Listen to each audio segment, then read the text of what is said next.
Денес е навистина многу убав ден.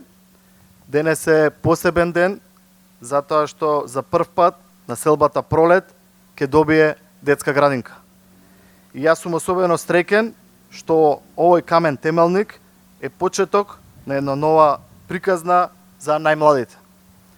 Изминатиот период посветено работевме за да го оствариме ова ветување пред граѓаните, прва градинка во населба Пролет.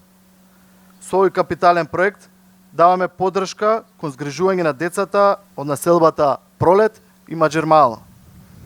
Сакаме среќни и насмејани деца. Во оваа градинка ќе има многу нови генерации на дечиња кои првите чекори и сознанија за светот околу нив ќе го стекнат преку учење низ игра.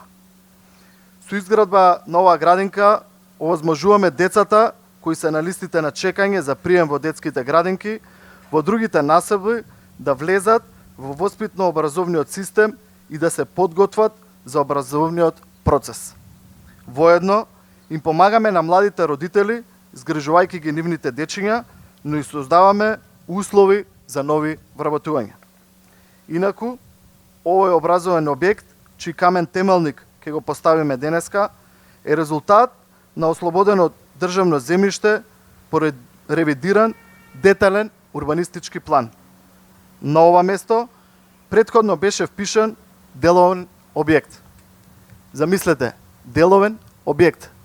Истиот е ослободен и денеска ставаме темелници за нова градинка. Затоа е важно да се работи според потребите на граѓаните, важно е да се прават детални урбанистички планови според нивните реални потреби. Инаку, овој капитален проект е целосна инвестиција на општина Центар. Незината изградба ќе чини 154 милиони 243.997 денари или околу 2,5 милиони евра. Новата градинка Пролет ќе има подрумски простори, приземје и еден кат со капацитет за згрижување на 150 дечиња во 9 занимални. На површина од 3276 метри квадратни, оваа градинка ќе биде една од најголемите детски градинки во државата. Општина Центар, која го има најбавото и најмодерно основно училиште Киро Глигоров, со новата градинка Пролет, повторно ќе воспостави стандарди за пример на образовни институции. За нас, инклузивноста во образовниот процес е особено важна. Затоа во градинката Пролет имаме надворешно игралиште до кое може да пристапат и деца со попреченост во движењето. Исто така, ќе биде изграден и лифт за лица со инвалидитет и попреченост во движење покрај едното скалиштно јадро. Особено важно е што градинката ќе располага и со просторија за лекар, со изолација за дете и просторија за стручни соработници.